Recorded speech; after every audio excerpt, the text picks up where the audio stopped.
What's going on YouTube? I am at a very noisy airport, so I do apologize for that, but I wanted to ask the question that I get so often on my channel from so many people all of the time, and that's, is the 210 or the Cessna 206 a better airplane? Stick around.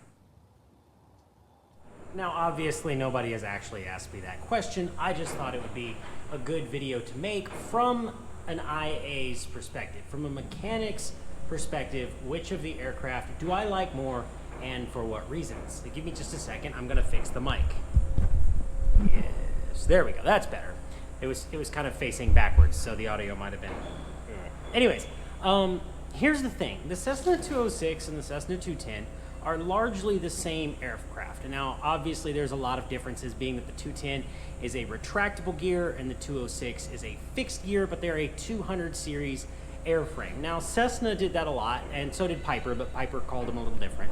But Cessna did that a lot with the 100 series, the 200 series, the 300 series, the 400 series, and so on and so forth. And there are some weird ones in there, like the Corvallis 400 and the Columbia 350, which are actually Lancers, but that doesn't matter. The point is, the Cessna 206 and the Cessna 210 are essentially the same airframe, so they share a lot of the same things. They share the same wing, they share the same engines, depending on what year you buy, and so on and so forth. Hang on.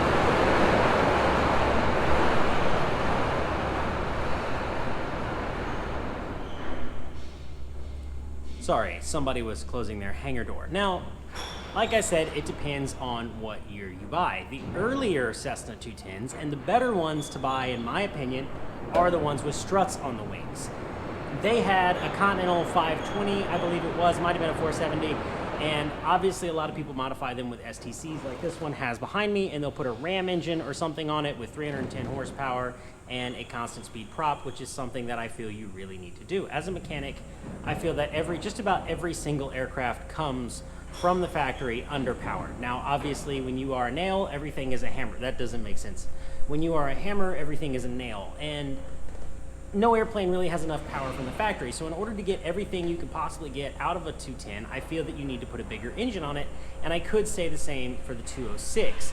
But like I said, the biggest difference is in the landing gear. And I'm talking about you wanting to own one of these bad boys from a mechanic's perspective. Now, me, personally, I prefer the 206. Shocker, I know, right? The reason that I prefer the 206 as a IA is because it's just a simpler aircraft. I don't have to deal with the landing gear system. Now, Cessna chose to go with a very overly complicated landing gear system. And what I mean by that is that both electrics and hydraulics are married together with sequencing valves so that things do what they need to do when they need to do them. An example of this is the nose gear doors are on a hydraulic actuator. That was a 206. The nose gear doors are on a hydraulic actuator, and they cannot close until the main or the nose wheel comes up, and then a sequencing valve or a sequencing switch tells the nose gear actuator to go ahead and run and close the gear doors. It doesn't sound that complicated to you, probably, but how a lot of other manufacturers do it, and how even Cessna has done it on other aircraft, is that when the nose gear, I'm going to try to show you this, when the nose gear comes up, it grabs onto a little paw and then mechanically pulls the doors shut, and you eliminate the need for that electrical switch, you eliminate the need for a second actuator, and it's just a simpler system.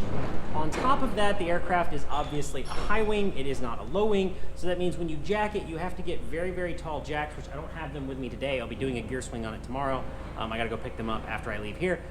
But you have to get very tall high wing jacks for it, so now you're kind of like balancing a broom on top of a handle, and then you have to jack it 36 inches or 3 feet up in the air just so that the main gear will clear the ground, because the gear does not swing, you know, sort of straight back or straight under or up. What it does is, like your elbow, it does this weird sort of like rotate thing, and it comes down quite a ways. I'll see if I can put like a photo or a clip from maybe another YouTube video from somebody else on this, but it does this sort of weird rotate thing, so you have to get the aircraft very high in the air, and that's a lot of weight moving around below it, and it makes doing gear swings on the 210 particularly stressful.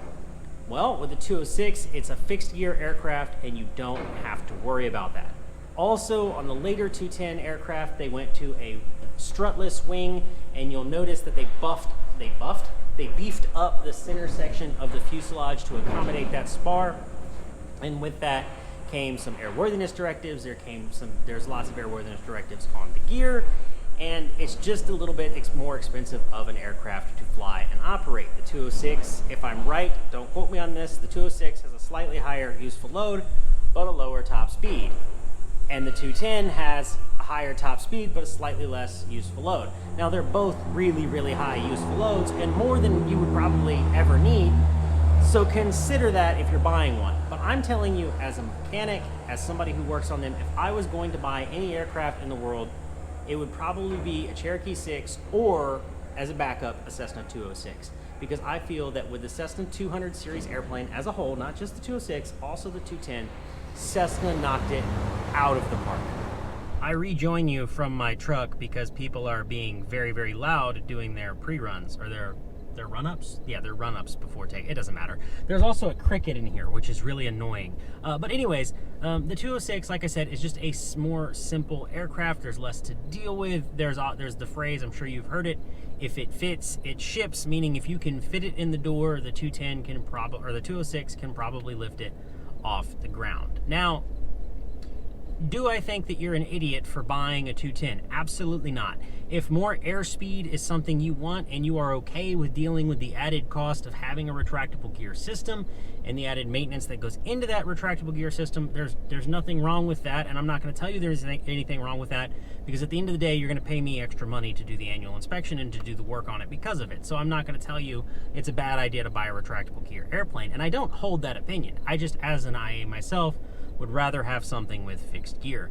And like I said, both of them are incredible aircraft, and I really feel that Cessna knocked it out of the park. They are probably on my top 5 list of my most favorite airplanes, which I think I might start a series on of, aircraft that I would buy as an aircraft mechanic, and what is in the #1 spot might surprise you.